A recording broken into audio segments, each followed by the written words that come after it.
الله بعثني بالسيف وجعل رزقي تحت سن ركبي صدق الله العظيم وصدق رسوله النبي الكريم القاسم ছাত্র কাফেলা কর্তৃক আয়োজিত আজকের এই সমাবেশ অনুষ্ঠানের সম্মানিত সভাপতি ন্যায় মানদণ্ড হাতে বিজ্ঞ বিচারক মণ্ডলী পরিচালক ও আমার সামনে উপবিষ্ট জিহাদি চেতনায় উজ্জীবিত প্রিয় তারেকের ছাত্র ভাইরা সকলকে জানাই আমার অন্তরের অন্তঃস্থল থেকে শুভেচ্ছা ও অভিনন্দন। তোমরা মাঝে আজ এমন এক মুহূর্তে আপনাদের সামনে বক্তব্য দিতে হচ্ছে যে সময় পৃথিবীর মানচিত্র মুসলমানদের রক্তে রচিত, যে সময় আগামী মুসলমানদেরকে ঘুরিয়ে মারা হচ্ছে, তাদেরকে তাদের বাস্তবতা থেকে বিতাড়িত করা হচ্ছে, যে সময় কাশ্মীরের চিরাঞ্চলীয় মুসলমানদের রক্তে রচিত, যে সময় ফিলিস্তিনের মুসলমানদেরকে পরিণতি সীমানা হচ্ছে, যে সময়ে বাংলাদেশের মধ্যে উগ্রবাদী হিন্দুরা বিভিন্ন রকমের পায়তারা করছে, মুসলিম বিশ্বের একান্তি রক্ষে মুসলমানদের মুক্তির একমাত্র পথ জিহাদ ফি সাবিলিল্লাহ সম্পর্কে আলোচনা করার সুযোগ করে দেওয়ার জন্য আজকের এই সেমিনারের একজন প্রতিনিধি হিসেবে আমি ব্যবস্থাপকদেরকে জানাই আমার জিহাদের শুভেচ্ছা। তো আজকে আমার আলোচনার বিষয়বস্তু হচ্ছে জিহাদ ফি সাবিলিল্লাহ। উক্ত বিষয়ে সংক্ষিপ্ত কিছু আলোচনা করার প্রয়াস চালাবো আমার তৌফিক ইল্লা বিল্লাহ। মুহতারাম হাজিরিন, আল্লাহ তাআলা পবিত্র কোরআনে ইরশাদ করেন, ওয়াল্লাযী আরসালা রাসূলাহু বিল হুদা ওয়া দীনিল হাক্কি লিইয়ুযহিরাহু আলা দ্দীনি কুল্লিহি।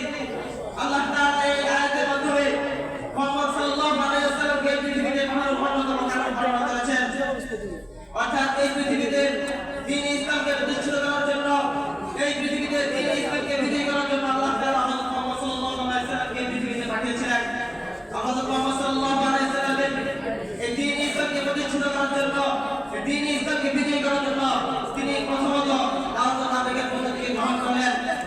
কিন্তু দুর্ভাগ্য, যখন তিনি আরবের বেঈমানদেরকে একত্রভাবে দাওয়াত দিলেন, তখনই তার উপর চালানো হতো অকথ্য নির্যাতন। সুদীর্ঘ 13টি বছরে অক্লান্ত চেষ্টা পরিশ্রম করার পরেও মাত্র কোটি মানুষকে তিনি দীক্ষিত করতে পেরেছিলেন। এরপর যে আল্লাহ তাআলা হযরত মুহাম্মদ সাল্লাল্লাহু আলাইহি ওয়াসাল্লামকে মক্কা হিজরত করতে বললেন, হযরত মুহাম্মদ সাল্লাল্লাহু আলাইহি ওয়াসাল্লাম তার সাথী সঙ্গীদেরকে মদিনায় হিজরত করে সেখানে অক্লান্ত চেষ্টা পরিশ্রম করার পর একটি ইসলামী শাসন ব্যবস্থা কায়েম করেন। আর ঠিক তখন আল্লাহ তাআলা ইরশাদ করেন, ওয়াকাতিলুহুম হাত্তা লা তাকুনা ফিতনাতুন ওয়া ইয়াকুনা আদ-দীনু কুল্লুহু লিল্লাহ।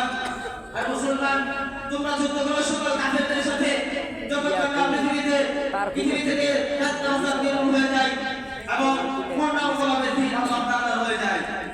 মুহতারাম হাজিরিন, আল্লাহ তাআলা হযরত মুহাম্মদ সাল্লাল্লাহু আলাইহি ওয়াসাল্লামকে পৃথিবীতে পাঠিয়েছিলেন দ্বীন ইসলামকে প্রতিষ্ঠিত করার জন্য। মুহাম্মদ সাল্লাল্লাহু আলাইহি ওয়াসাল্লাম এই দায়িত্ব পালনের জন্য দাওয়াত তাবলীগের সাথে সাথে তিনি জিহাদ ফি সাবিলিল্লাহ পদ্ধতিকে গ্রহণ করলেন। তার ক্ষুদ্র বাহিনী নিয়ে বদরের প্রান্তরে শক্তিশালী কাফিরের উপর টর্নেডোর গতিতে ঝাঁপিয়ে পড়ে বিজয় ছিনিয়ে আনলেন খন্দকের যুদ্ধে। এমনকি মক্কা বিজয়ের সময় যখন এই মুসলমানরা মক্কায় প্রবেশ করে, তখন ওই কাফেররাই এই মুসলমানদেরকে লাল খানিচার সম্বর্ধনা করাতে বাধ্য হয়েছে। মুহতারাম হাজিরিন, মুহাম্মদ সাল্লাল্লাহু আলাইহি ওয়াসাল্লামের নবুয়তের প্রথম 13টি বছরে সুদীর্ঘ কয়েকজন মানুষকে ইসলামে দীক্ষিত করতে পেরেছিলেন। আর এই কথার জ্বলন্ত প্রমাণ জিহাদ ছিল নবী করিম সাল্লাল্লাহু আলাইহি ওয়াসাল্লামের মিশন। জিহাদ ছিল দ্বীন প্রতিষ্ঠার অন্যতম হাতিয়ার। পবিত্র কোরআনে 686টি জিহাদ সম্পর্কে আয়াত অবতীর্ণ হওয়া এই কথার জ্বলন্ত প্রমাণ যে জিহাদ হলো নবী করিম সাল্লাল্লাহু আলাইহি ওয়াসাল্লামের জীবনের অন্যতম অধ্যায়। আর সেটা পবিত্র কোরআনে বলা হচ্ছে, ইয়া আইয়ুহান নাবী জাহিদুল কুফার ওয়াল মুনাফিকিন, হে নবী আপনি যুদ্ধ করুন মুনাফিক এবং কাফেরদের সাথে। অর্থাৎ জিহাদ ছিল নবী করিম সাল্লাল্লাহু আলাইহি ওয়াসাল্লামের জীবনের অন্যতম অধ্যায়। আর এই সেটি স্বয়ং নবী করিম সাল্লাল্লাহু আলাইহি ওয়াসাল্লাম তার পবিত্র ভাষায় ব্যক্ত করেন। তিনি ইরশাদ করেন, আনা নাবিয়্যুস সাইয়্যিদ, আনা নাবিয়্যুল মারহাবা। অর্থাৎ আমি হলাম করণের নবী, আমি হলাম সংগ্রামের নবী। অর্থাৎ তিনি ইরশাদ করেন, ইন্নাল্লাহা বা'আথানি বিস-সাইয়্যিদ ওয়া জা'আলা রিজকি তাহতা সিদরি রুকবি। অর্থাৎ আল্লাহ তাআলা আমাকে পৃথিবীতে তরবারির সহ পাঠিয়েছেন আর তিন পলকের ছায়ার নিচে আমার রিজিক। অর্থাৎ তিনি ইরশাদ করেন, বু'ইসতু বিস-সাইয়্যিদ ওয়া জা'আলা রিজকি তাহতা সিদরিহি।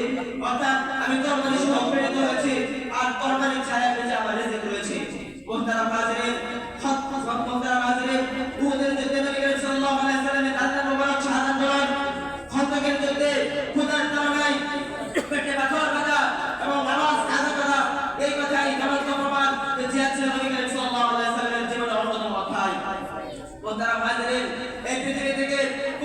মিটে যাক, একত্রবাদের আওয়াজ শুনতে হবে। এই পৃথিবীতে শুধু মুসলমানরাই মাথা উঁচু করে দাঁড়ায়, এই জন্য পৃথিবীতে জিহাদের মিশনকে রাখা হয়েছে। মুহতারাম হাজিরিন, মুহাম্মদ সাল্লাল্লাহু আলাইহি ওয়াসাল্লাম এই দিনকে প্রতিষ্ঠিত করার জন্য 10টি বছর অত্যন্ত চেষ্টা পরিশ্রম করেছিলেন। মুহাম্মদ সাল্লাল্লাহু আলাইহি ওয়াসাল্লামের মৃত্যুর পর সাহাবীগণ তাবেঈগণ এই ইসলামকে বিজয়ী করার জন্য অত্যন্ত চেষ্টা পরিশ্রম করেছিলেন। পুরা বিশ্বে তারা শাসন ব্যবস্থা প্রতিষ্ঠিত করেছিলেন।